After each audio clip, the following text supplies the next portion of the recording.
பார்த்து பத்திரமா போயிட்டு வா. போயிட்டு மறக்காம போன் பண்றேன். ஆர்த்தி, ஏங்க என்ன உன் ஃப்ரெண்டு வந்துட்டு போறா? ரொம்ப நேரமா குசு குசுன்னு பேசிட்டு இருக்கீங்க, என்னடி நடக்குது? ஏங்க அவங்க சொந்தமா வீடு கட்டியிருக்காங்க, பால் காய்ச்ச போறாங்களாம், அதான் குடும்பத்தோட வந்துருங்கன்னு சொல்லிட்டு போறாங்க.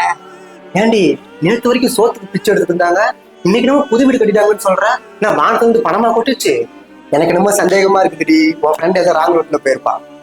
போது நிறுத்துங்க. உங்களுக்கு எல்லாமே தெரிஞ்ச மாதிரி பேசிட்டு இருக்காதீங்க. அவ எப்படியாப்பட்டவன் எனக்கு தெரியும். சும்மா அவளை பத்தி தப்பா பேசிட்டு இருக்காதீங்க. அவளை பத்தி தப்பா பேசுனீங்கன்னா உங்க வாயே அழுகி போயிடும். ஏண்டி, அவன் புருஷன் என் கூட தாண்டி வேலைக்கு வரான், அவனுக்கு மட்டும் டபுள் சம்பளமா? என்னோட 100 கம்மியா தாண்டி சம்பாதிக்கிறான். வீடு வாங்கிட்டாங்களாம், வீடு. அந்த அண்ணன் சம்பளம் உங்களை விட 100 ரூபாய் கம்மியா தான் வாங்குறாரு. நான் இல்லைங்களா சொல்லல. அவர் பொறுப்பா வாங்குற சம்பளத்தை கொண்டு போய் அவர் பொண்டாட்டி கையில கொடுக்குறாரு. அவர் என்ன உங்களை மாதிரியா? சம்பளத்தை கையில வாங்கினது நேரா கொண்டு போய் சாராய கடையில கொடுத்துட்டு கூட்டாளி எங்க கூட சேர்ந்து கூத்தடிச்சுட்டு வாங்கணும். அவங்க இருக்கல, பொறுப்பா கொண்டு போய் பொண்டாட்டி கையில கொடுத்ததுனாலதான் இன்னைக்கு அவங்க ஒரு வீடு கட்டி இருக்கிறாங்க. பாவம், அதுங்க கஷ்டப்பட்டு வீடு கட்டினாலும் ஒன்ன மாதிரி ஆகாவளி வாயில எல்லாம் விழுக வேண்டியதா இருக்குது. சி,